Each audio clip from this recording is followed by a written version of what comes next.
Welcome, Transformation Talk Radio listeners. My name is Ellen Stewart, and I am the pushy broad from the Bronx. I am so delighted to be here today for my show, Recovery Recharged, with the illustrious Dr. Pat. How are you? Oh my goodness, I've been waiting for this show. This is one of those shows that you cannot talk enough about. Tell everybody what we're taking on today, because we are taking it on. Oh, yes, we are taking it on, and and certainly it's going to be at least one show because there is so much to cover and so many people can identify it. You know, this show, Recovery Recharged, you and I have talked for the past year now about being addicted to a particular substance, a particular thing, right? Yeah. On the show, we talked about being addicted to alcohol, being addicted to drugs, being addicted to food, right? We've even talked a little bit about being addicted to gambling and shopping and all of those things. But now, more than ever, I want people to understand that there is another addiction that we can all relate to, and that is being addicted to another human being. Yeah. Right? Yeah. And we're going to really break it down and we're going to drill down today because most of the time people hear the terms, but they don't really realize one, the impact and effect on their lives, two, how addicting it really is, and three, what, if anything, to do about it.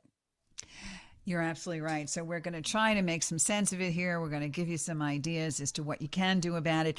And more than anything, we're going to try to make you aware of the fact that if this is something that is troubling you or this is something that you suffer from, there's help.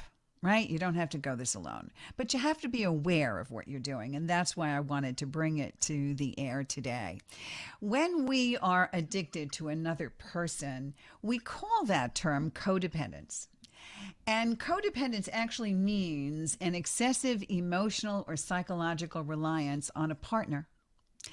And it was derived from typically being a reliance on the account of someone other than you having an addiction or an illness. So it went way back. We are very familiar with the AA rooms, the Alcoholics Anonymous rooms, and the Yep. Narcotics Anonymous rooms, but not a lot of people are familiar with the Al-Anon rooms and the Nar-Anon rooms. Dr. Pat, you want to tell us a little bit about Yes, I that? do. And one of the things that, really drops this down is one, looking at the causes of what we're calling codependence. And by the way, that is a term that some people love, some people hate, and some people wish we would never use. But basically, we're going to drop it down today and really explore it because a lot of times when the term is used, Ellen, it is a label that's put on somebody as if there was no cause for it. And that's part of the stigma around it. But look, sometimes they're biological, but sometimes they're also social, psychosocial stressors around it. And it's different for men and women. A lot of times we look at early life trauma and we look at the relationship of that and how that has to do with the interrelationships of personality. But there's so many ways to look at this, right? Things that would have people, let's say, score high on anxiety or need for approval or self-defeating thoughts. And that's what we're going to tease apart, because the one thing that I want to say to everybody, if anybody is giving you that label, you are not less than. And that is the number one thing that both Ellen and I want to just say to everybody. You are not less than. You are not less important. Your self-worth should be as high as anybody else's. And that's what we're here to help you with today. Exactly. And understand that if you care about someone, those things are valid and those feelings are valid. And like Dr. Pat said, the term codependent has been bandied around to be used for a myriad of things. What we want you to know is it did have a specific beginning, and it does mean something in the world of understanding what good mental health is all about and what good relationships are all about. So what happened was the original term codependent came about because alcoholics and addicts went into the Alcoholics Anonymous rooms and the Narcotic Anonymous rooms. But then what began to emerge is that the loved ones of those addicts suffering also needed a place to go to beyond just watching their addicted loved ones suffer, because we want to help. We always want to help. It's in human nature to help, to fix, to make better, right? We don't want our partner to suffer. We don't want our children to suffer. We want to be able to make things better. And there was no place for those people to go talk, which is why the Al-Anon rooms and the Nar-Anon rooms were created. Yeah. And then going a little bit further, as those families started coming together and talking about how difficult it was to live with an active addict and alcoholic, problems started to arise and similarities started to arise as well. People talking to other people realized that there were things about this situation that they had in common. And on top of that, those people were not only dependent upon the addict and the alcoholic, but there were also things happening where, in some ways, the person who was suffering really wanted to take care of that addict and alcoholic so much that it became a codependent role. Yeah. And for those of you out there, look, if you don't know who Lois Wilson is, you might want to look her up. She was the wife of Bill Wilson, associated with Alcoholics Anonymous. And there's lots out there of what she has written. And my gosh, there's also been movies done on her. But the point is this. One of the things that she says is, and this is something that we just don't talk about enough, this is about when love is not enough. This is when love is not enough. And we're going to break this down today, because if you're thinking about this, somebody may have said to you, you're codependent. Somebody, not anybody that really understands it, but maybe a friend. And what we want to say to all of you out there, it's more than just taking that label on. And Ellen, isn't this part of the dilemma, right? Sometimes we love someone and we do things because we love them, because we want to. Sometimes we love someone and we do things for them even when we don't want to. And that is a fundamental difference. I'm doing it for you because, geez, I need you to approve me. I need you to say hi. And you don't have to be an adult. This could be in children, right? Exactly. It's a combination of things. It's not only your partner that you want to be around, but maybe it's how you take care of your children and what you see. And because codependent emerged from the relationship between the addict and the non-addict, doesn't mean it doesn't carry over into people that have nothing to do with addiction to alcohol and drugs. There are so many popular TV shows out now, right? On Netflix, right? The ones that everybody's watching. Bridgerton, right? Everybody's watching Bridgerton. And then I just started to watch A Discovery of Witches. And I've been an Outlander fan forever. Okay. These two people are so in love, right? In Bridgerton, it's I don't know, Phoebe and Simon. And then in Outlander, it's Jamie and Claire. And A Discovery of Witches, it's Matthew and Diana. And they have these relationships like you see on a Hallmark movie where they're inseparable. They will do everything for each other. And people think that that's what relationships should actually be about. And the danger is if those relationships become codependent. So I want to take a look at some of the signs of codependency. Let's do it. Okay. So one of the first ones that I put down is that people pleasing, putting your relationship above your own interests. Right? Can we talk about some examples of those things? Yeah. I mean, people pleasing is probably, I would say, one of the more mysterious, right? Because you wouldn't look at somebody, Ellen, and say they're trying to please me. You wouldn't. They look like, and you and I know this, right? I mean, probably we've been down this pathway. We're the people that make sure that everything that you want and need, even if you say you want it and need, is taken care of. We're making sure not for 1 second that we enter into the realm of disappointment for you. We're going to go way overboard, even for things you haven't asked us to do. Exactly. Exactly. You know, you say that and you hit the nail on the head, Pat, because I just talked to a client the other day that turned around and said to me, one of the things I really love about my boyfriend is that he does everything for me. I said, what do you mean he does everything for you? She said, well, he puts out my clothes. I said, what? Why he does what? Okay. He makes Yeah. everything that I need. He makes me breakfast even if I'm not hungry. And I'm like, girl, okay, no. No, no, no. And she would turn around and say, but these are so, this is the way he shows me that he cares and that he loves Mm, me. And there's the difference between caring and caretaking, right? yeah. About Yeah. actually taking care of another human being to the exclusion of yourself. And that's certainly part of people pleasing, right? And Doing boy, it's a everything I can. dance. Boy, Oh it's my a dance. I can't God. imagine what else you all talked about, but sometimes the dance looks like this. Yeah, he does all that or she does all that. But, I don't want to hurt their feelings by telling them not to do it. And yet, you could tell we both had clients, right?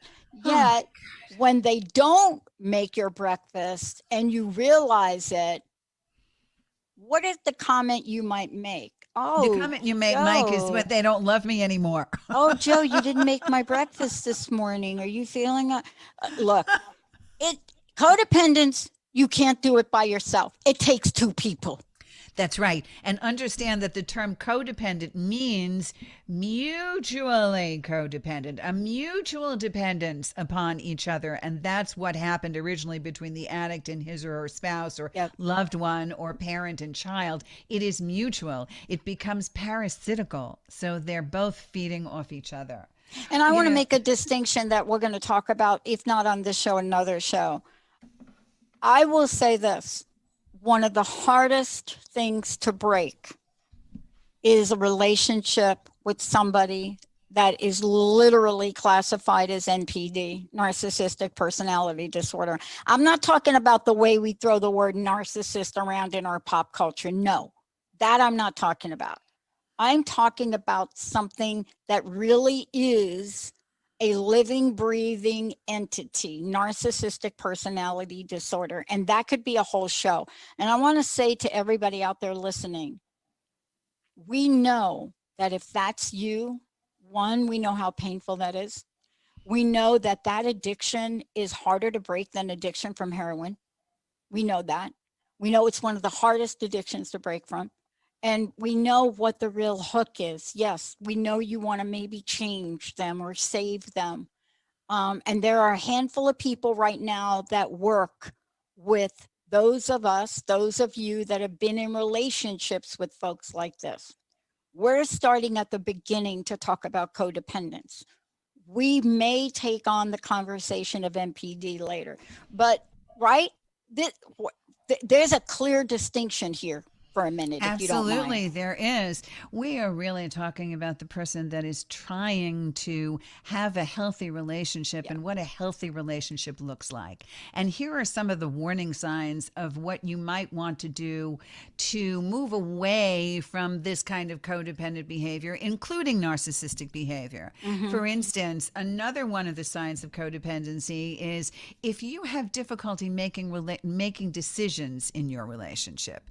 If you have to base what you want to do solely dependent upon what your partner wants. Right? Don't you see that? I know that, I know if you want to make an appointment with somebody, you may have to turn around and say, well, let me just discuss it with my wife or my husband. That's normal. That's not abnormal. But if every decision you make, you defer to your partner, that's a sign of codependence. I can't tell you how many people Jessica and I have talked to, women that have wanted to launch their career, do their own radio shows, ready to go. They're excited. Everything is ready to go.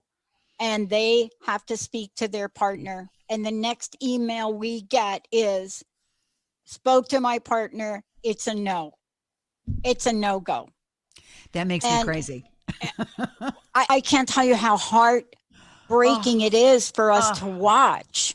Now I will tell you it's 90% of the women, but it's not exclusive to women.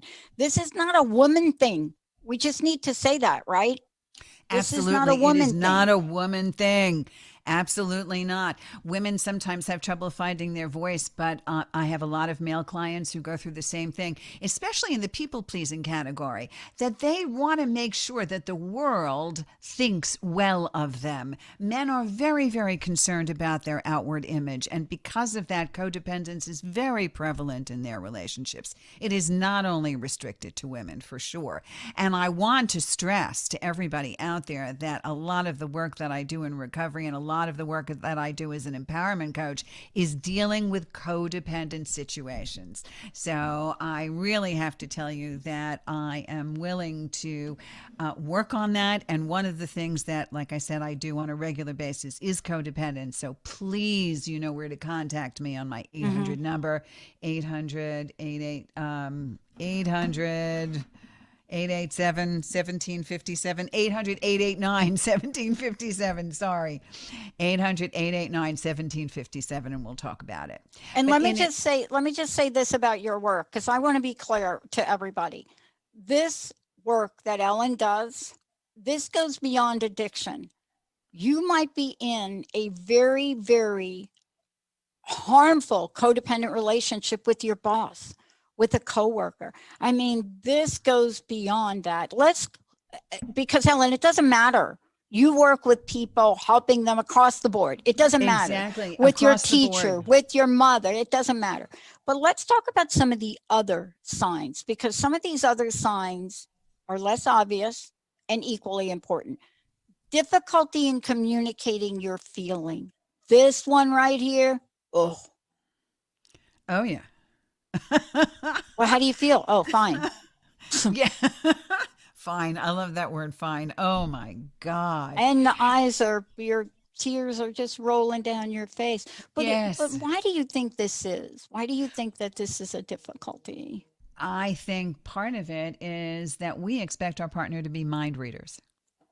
We expect them to know already what we want. That's part of it. And the Hmm. other part of it is if you're in a true codependent relationship, you're afraid that your feelings, whatever they are, will not be validated by another person. Your Hmm. feelings all of a sudden don't matter. So Mm. don't want to be able to share them. You don't want to share them with that person because if you're in a bad mood, you don't want to invade another person's space with that. And you're so afraid to share who you are. You lose your identity in a codependent relationship. And that's something that is the most prevalent. I want to make sure that you have your own voice and you have your own identity. And in conjunction with that, in not only being able to communicate your feelings, is so valuable valuing the approval of others more than your own approval. You don't know who you are until somebody else says, "Oh my God, you're great." Don't you think? Oh no. And you know that one right there, that's the one that has so many layers. Like a giant onion. It's got so many layers. It's really hard to see yourself in that one. You can see yourself in some of these others, you know, where you say, "Oh yeah, I do have difficulty in my feelings." But this one right here is this one about valuing the approval of others more than valuing yourself. This is the one where most people need coaching help with, because you've lived a lifetime like this. Absolutely. Ingrained for years and years. The clients that I work with turn around and say to me, I only know that I'm doing a good job if I hear that from my sister or my brother or my parents. And these people are not youths. They're not young. They're in their 40s and 50s and 60s and turn around and say, I only know that I am doing the right thing if someone else approves of it. If I can look to someone else and say, am I okay? Am I all right? Am I good enough?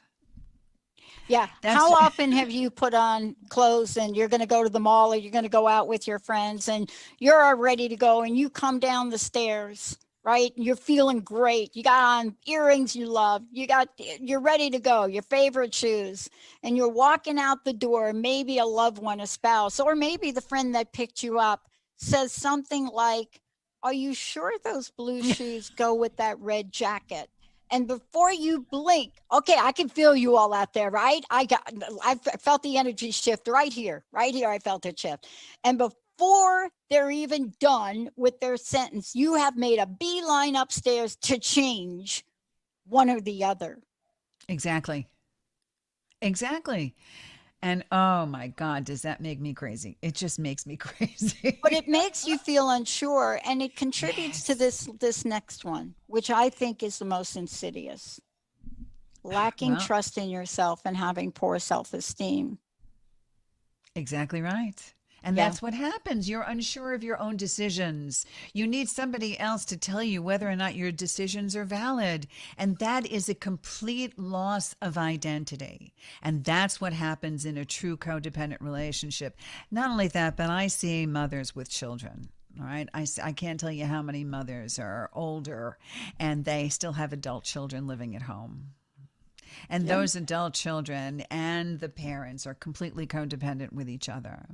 So that I can talk to that client and I can turn around and say, "How are you feeling today? How is everything?" And the words out of their mouth are, "Well, my son is just in a really bad mood, so I am depressed."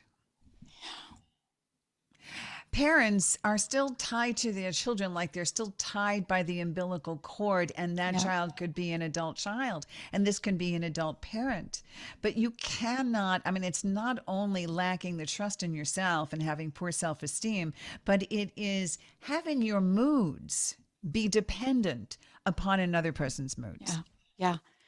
Yeah. We're going to talk more about this when we come back from break. We're going to talk more about the relationship, the codependent and enabling, and the relationship between addiction, any kind of addiction, by the way.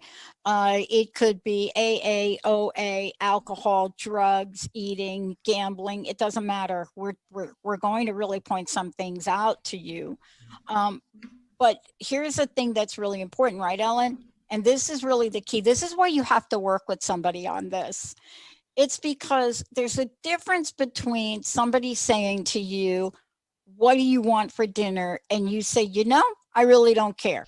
Because honestly, if you're me, I don't really care. If you're going to make me dinner, honestly, I don't care. Generally speaking, I know you well enough to know you're not going to slap something on that plate that I'm not going to eat. Or if somebody says, "What movie do you want to go to?" And you say, "Why don't you decide?" There are people that really don't care. They just really want to spend time with you, or that's not their priority to make that decision.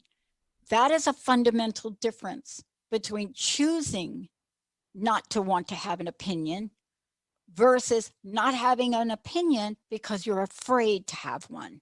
When we come Exactly. back, we'll take that on. Before we go to break, Ellen, how do people find out more about you? How do they work with you? Because this is an area where this is so rampant right now. People are struggling with this in their home. Their children are struggling with it. How do they work with you? Pushybroad from the Bronx.com. I will give you a free session because I'm doing a COVID-19 stress Mm, session. Codependence is one of those things. I actually had a lot of clients last week book and take advantage of it. And then we mm-hmm. can go from there and see how you're working.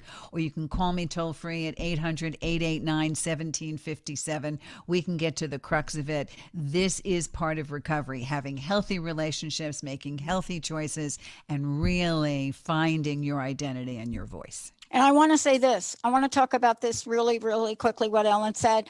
This is part of recovery from accelerating this particular tendency due to COVID situation.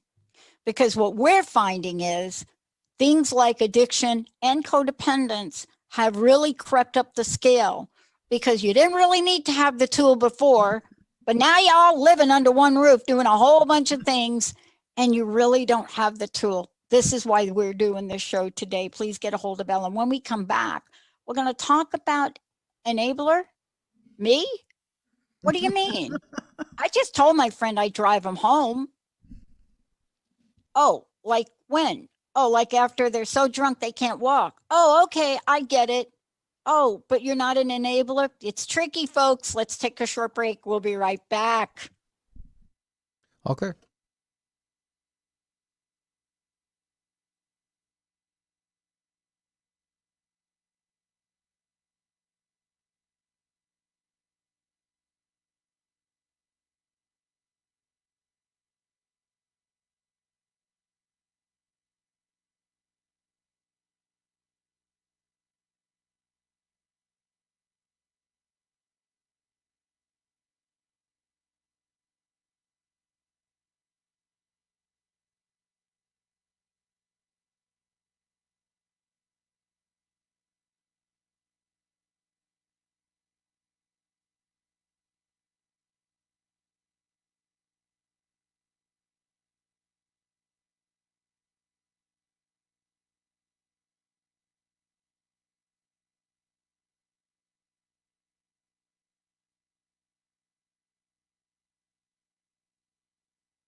Here we go.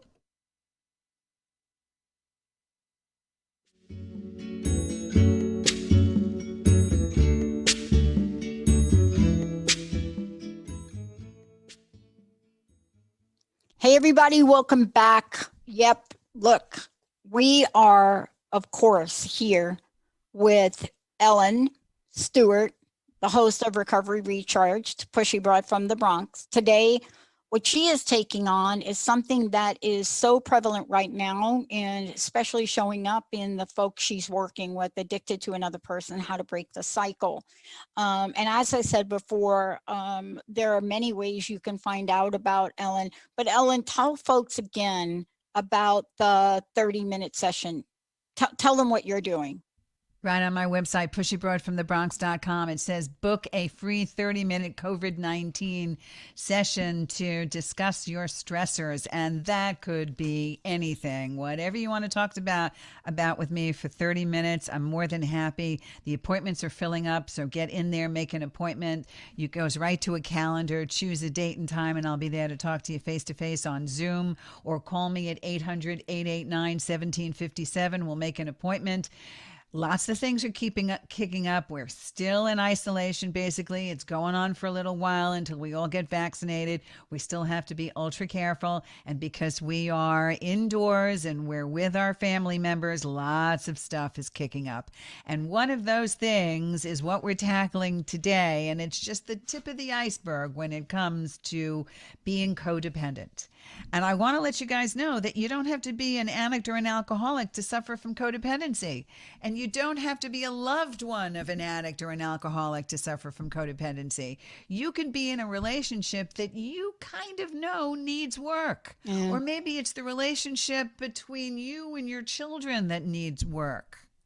So I'm going to give you some more examples of things that you may not even be aware of, which would be considered codependent behavior. Maybe your partner provides the only happiness in your life, according to you, and you're not feeling truly happy unless your partner is with you, or you can't imagine not having them in your life. Now, I know there's a lot of people out there that are going to tell me that their relationship is like a Hallmark movie, right, Dr. Pat? Yeah. That they're inseparable, all right? That they're joined at the hip like Siamese twins. And and I want you to know that you still have to have two independent minds, two independent ways of thoughts, which means that no matter what, you can survive with or without your partner. Right? You understand, Dr. Pat? Well, people have been doing it for tens of thousands of millions of years. That's right. But we never think we're strong enough. We never think we have the tools. And there's never been more tools and people to work with like you, Ellen, than there is now. It doesn't mean that you don't love the person. I don't want to give people the wrong idea.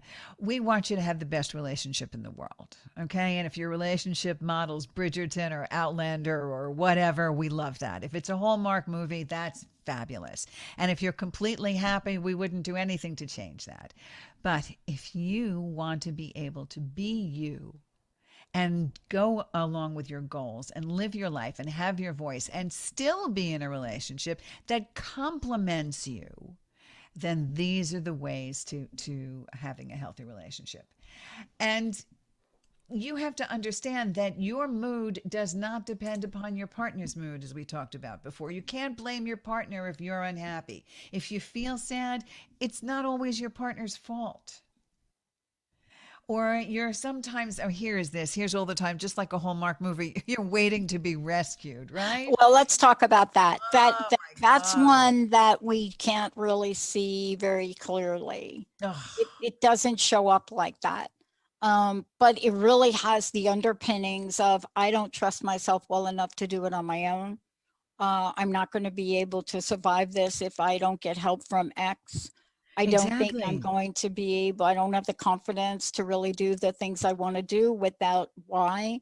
And these are the things we say to ourselves. All the time. It's the it's this what they call the Cinderella complex. I need to be saved. But if you take a look at Cinderella, she was quite a strong lady, independently of Prince Charming. That's what that's all about. Or if you're a mother or a wife and you want to take care of your partner in a way that does not allow them to have their own voice, make decisions for themselves. I know that growing up, lots of times it was always based on my parents' decisions and my parents' opinions and not mine. And we come from that upbringing sometimes, right? Don't you find that your Yeah. upbringing has a lot to do with the relationships you have Yeah. today? Yeah. Yeah. It's the thing, Ellen, that like this, right? It's the thing where you walk into the room and all of a sudden you see somebody like way over there, however you see them, like over there. You haven't met them, you don't know them, and all of a sudden you're completely magnetically drawn to them for whatever reason. Maybe it's somebody that's full attention, life of the party, or maybe it's somebody that's sitting in the corner and not paying attention to anybody. Those are two extremes, but it doesn't matter. You're immediately walking in the room. Oh my God, it's love at first sight. And boom, there you go. Why? Because it reminds us of something. Exactly. It reminds us of what we had before, or it reminds us what we're longing to have. And that's the kind of thing where infatuation takes over. And in that rose colored glass situation, you can make any fantasy you want out of the relationship. And sometimes by doing that, you tend to put yourself last because you try so hard to please another human being, or you try so hard to make everybody happy because you think this is your purpose in life, to make my partner happy, to do anything I can to make them like me. I can't tell you how many of my clients tell me that I'm in this relationship and I haven't really been able to tell my partner who I am yet. And I'm like, what? What do you mean? Yeah. It's like this persona that we take on sometimes so that that other person will think that we are absolutely the best. Perfect. We're perfect, Perfect. right? We're perfect. Exactly. You know, the wall literally explodes the first time two codependent people have a fight, if that's even possible. If it's even possible. But right there, you step into the Twilight Zone or a version of the X-Files for a minute, because you realize that I am spending 99% of my time trying to change you, right? And you don't Right. want to change. That's right. That's exactly right. Codependent people spend 99% of their time trying to change another person. But the best thing that we learn about codependency and the best thing that we learn in recovery, here's the one big thing. This is a mantra that we should all wear on our foreheads. You ready for this? Yeah. The only person you can change is you. That's it. That's it. Okay. The only person I can change is me. Dr. Pat, the only person you can change is you, and we can't change anybody else. And Yeah. if we could just get that one simple thing, there would be no codependent relationships at Yeah. all. Yeah. But we try so hard to change the other person. Yeah. I want to talk to you about this thing here real quick, because we started to earlier in the show, we talked about the relationship between the addict and the enabler. And I want to also bring it back here because this is also part of a dance that gets done. And I wasn't kidding when I said that there are scenarios where you might go out with your spouse or your partner, and they clearly know that their job is to drive you home every day. They know that exactly what's going to happen, how it's going to play out. And, the worst thing that they want to do is offend you by saying, no, you cannot do that. That's not going to work for me, or whatever the language is. So there are parts of enabling. Can we talk about what that's a term that gets thrown around a lot? And it's Exactly. another one of these categories that if somebody says that's what you are, it is the worst thing we could do is to start to label people like that, because we're not interested in labeling people. We're interested in helping people change things for themselves. But that term gets thrown around and many people don't even know what it is. Can you give us some examples of that? Absolutely. I can go through a couple that maybe you will be, everybody will be familiar with. For instance, maybe you're lending money to your addictive loved one, not realizing that they'll spend it on drugs. Or if your loved one has consequences because of his addiction, he loses his job, so you take him in. Or he loses his apartment, so you also get him a place to live. Or you start paying his rent for him. Or you realize that you're protecting him from the consequences. And I've done it myself. I've bailed people out of jail more times than they should have been bailed out. Right? They Yeah. should have stayed in jail. You want to fix, you want to make sure everything is okay.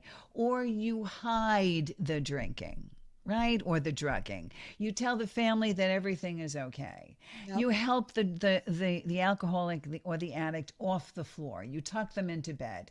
You save them from the embarrassment of waking up the next morning on the kitchen floor. All of those little things. You cover up their abuse when the neighbors inquire about it. You say everything is fine, or you make excuses for them not showing up at a party or an event over and over and over again.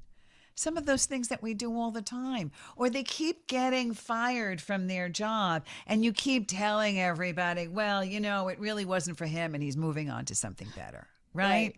right? Right. Oh my God. Or you lie to your children about what's going on with their father or their mother.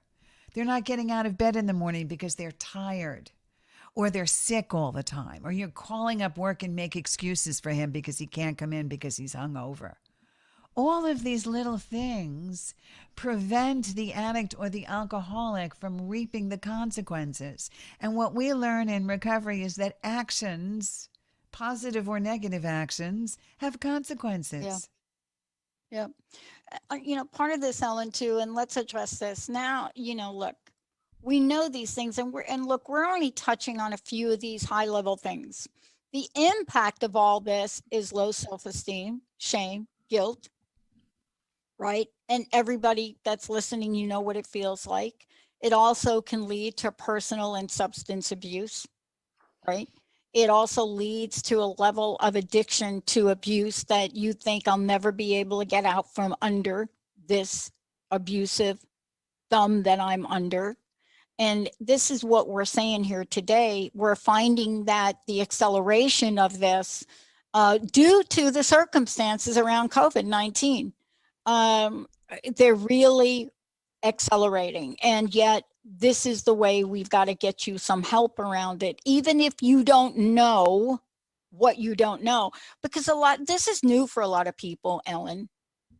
It's not only new, but a lot of people are in denial, which is why we try to give specific examples. Because as people are listening to this, they're saying, well, no, it's still okay. It's okay. It'll be okay. No, it won't be okay, Mm-hmm. because it's going on forever and ever. And if you're still trying to do something and go at it the same way all the time and expect different results, we know that that's not going to work. Yeah. So I want to spend the rest of the hour Yep. talking a little bit about what you can do. Not only give me a call, but some of the things we want you to get from this, some ways to overcome the codependence, or at least be aware of what you're doing and start to emerge healthier for yourself. Okay. Well, the Yeah. first one we already talked about, and that is the mantra: the only person you can change is you. Okay. You can change that other person. So I need you to try to back away from that person and let that person go through the consequences of their actions, whatever it is. If it's an addict who is suffering, let them face the consequences of their actions. You did not cause it, and you cannot cure it, and you cannot fix it.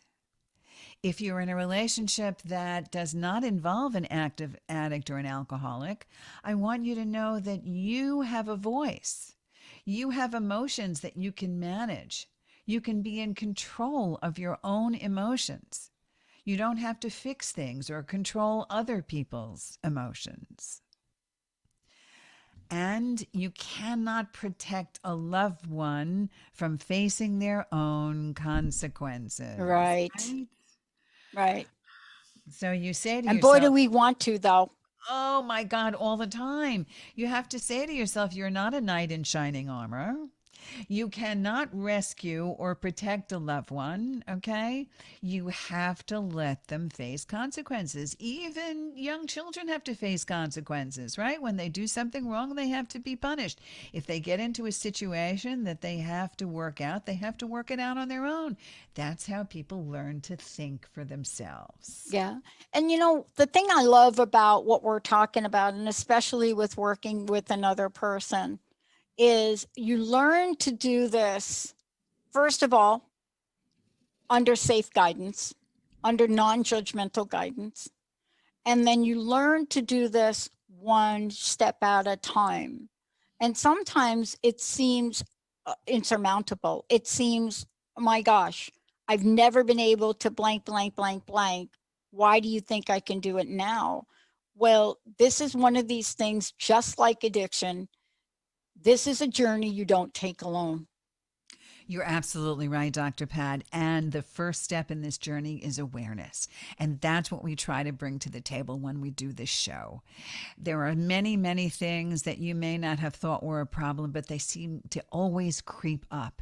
And they seem to fill you with anxiety, with stress that you're not really aware of. I have clients come to me and say, my sleep is disrupted because I'm grinding my teeth at night and I'm not really sure what this stress is all about. And then we start to look at the patterns in your life, and then you realize that there are some things that you can no longer put up with. You have to face. And awareness is one of these things, and this is the way that we start. So if you're finding that you are in any kind of codependent relationship, there is help for this. You do not have to stay this way. Understanding that you do have the right to your own personal boundaries. Right? Everybody has a right to say, no, this isn't working for me anymore. I'm not going to put up with this. Your addiction or your problems are not my secrets to keep. It does not matter what the world thinks because I don't care what the world thinks. And Mm-hmm. in today's world, Dr. Pat, nobody nobody can turn around and say they're alone in these problems, right? There are so many Yeah. people. We talked about the fact that alcohol sales are up 500% in the middle of COVID-19. Yeah. Yeah. There's nobody we don't know that's not suffering from an addiction. Yeah. I mean, and that's just a sidebar.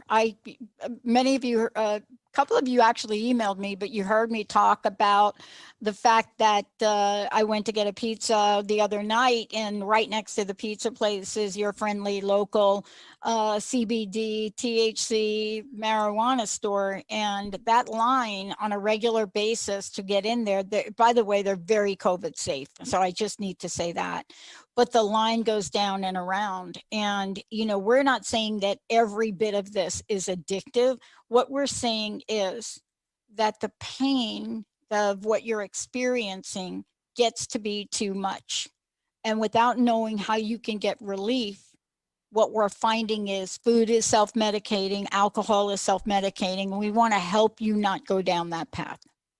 Exactly. And we also want you to know that in this time of isolation, especially with COVID-19, this is a perfect time for self development, Yeah. for moving in the direction of knowing who you are and what you want. There are so many people that are thriving because they're first beginning to realize that they want to make strides in knowing who they are as people, finding their own voice and finding their identity, which is exactly what the Pushy Broad from the Bronx is absolutely equipped to help you do. Because it's the one thing I've learned in being a Pushy Broad is that we're all entitled to our own voice, not in an overt way where you're trying to knock somebody over, but in a way where you do not have to hide who you are in order to please another person, whether or not they're addicted to substance. So I want you to be able to get that help. I want you to understand what a good, healthy relationship is all about.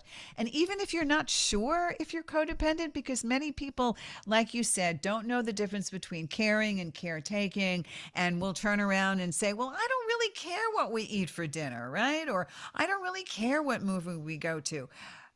I want you to be able to discern the difference between codependent and healthy. And that's what I'm here to do as the Pushy Broad. we talked about a lot today, but it is all under the umbrella of freedom, personal freedom. And it's quite often, Ellen, that we don't connect the dots between phrases and language and categories like codependent enabler.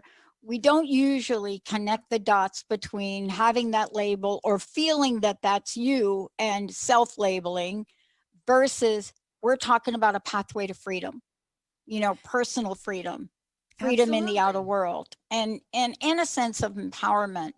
That's really what we're talking about helping people with today. And empowerment is a very big deal. And I know, like you said, that people bandy around the words codependent and enabling. And the reason they do that is because those words have meaning. Yeah. They came out because of legitimate diagnosis and legitimate feelings that came across to people in relationships, and it has its prevalence in this society. Unfortunately, it is more prevalent than we would like to admit. Yeah. So You know, I even was though, go ahead. I was talking to somebody, and we should mention this too, Ellen, because we haven't even done a show about this yet. But I was talking to somebody the other day, and I was just listening to her. And it is really clear to someone like me, and probably somebody like you, that when you have a partner that's spending an enormous amount of hours now working from home, and he's got porn, or he or she, I'm not giving out the name, he or she is online chit chatting with somebody that is not their partner or spouse. This is the latest new ever rising other form of addiction. And this is really uncharted territories for partners. And let me just say this is not just a partner Just throwing for, up the this is not deuces an in issue for Tyreek Hill's face. heterosexual couples only. This is Exactly. partner to partner. I don't care who it is, brother and sister, mother and father. This is a thing, and it requires help, right, Ellen? We haven't done a show about this yet. Absolutely. And it's on my list to do for sure because it's a really, really big thing. Yeah. And we're going to address that because a lot of couples come to me with that. They also come to me with shopping addiction because now we Oh, can let our fingers do the walking and we're shopping like crazy. Amazon, boy, oh boy, oh boy. or gambling addiction because now you can do everything online and all of that stuff. So I have all kinds of experts coming from all different places. And today is the most important one, I believe, because it transcends everything. Just like in the first step in addiction, we admitted we were powerless over others and that our lives have become unmanageable.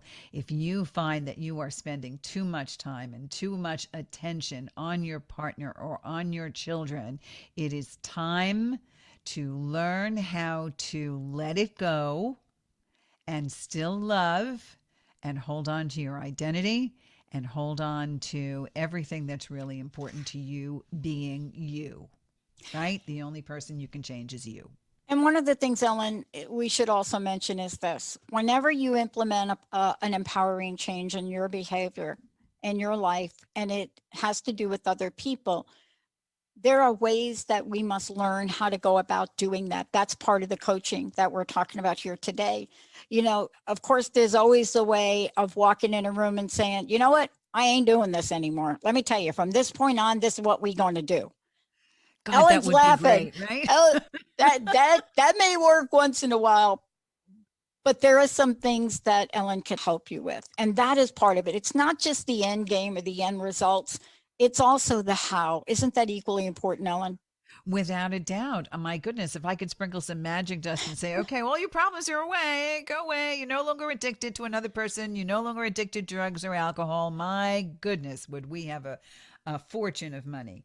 There are ways, there are steps to take to be able to start to slowly make changes. Like you said, we have been doing this for years and years and years. Change doesn't happen like that. You just don't turn around and all of a sudden everything is fine. That's what you need a coach for. That's what you need a recovery coach for, to learn how to shift your thinking and behaviorally moderate your thought process so that you can form new healthy habits, Yeah. one step at a time, one day at a time. That's what it's all about. And, So we are talking about habits, and that's really equally important. Just because you've spent $2,000 on a bicycle machine that you're going to watch, that you're going to get on, only to realize, geez, you haven't gotten onto it once. There's help with that as well, because it's really exactly. about changing a habit. Absolutely. You're not using it as a clothes hanger, right? Exactly. I Oh my understand. God, were you in my house? What? Oh my gosh. Ellen, thank you for today. I know there's more to come on this because this is a very important topic, and every day it's growing as an important topic, and it's really being unattended to. How do people find out about you? How do they get to work with you? And tell us about the session that you're offering people. Pushy Broad from thebronx.com, right in the front. It says free COVID-19 session on stress. Mm. You can use it for anything you want, including today's topic. If you're addicted to something, I'd be happy to talk to you. If you're going through the stress of COVID-19, like we all are, my clients are coming from all over the world. So please, please, please make an appointment right online, pushybroad from thebronx.com, or my 800 number, 800-889-1757. I am here to help you in your recovery. Ellen, thank you so much. What's your personal message? What do you want to leave us with today? I want everybody to understand that change happens slowly, one day at a time, but there is always hope. As long as you are alive, there is hope. And I'm here to help you no matter what. And I want to say to everybody out there is this: know that whatever label somebody else has put on you, whatever you think you are, that you're less than everyone else. The reason we do this show is to remind you that whatever you are or whatever you think you are, you're much more powerful than that. Thanks to Matt James giving me that. That is a daily reminder, and you're worth getting the help you need to have the freedom and life that you deserve.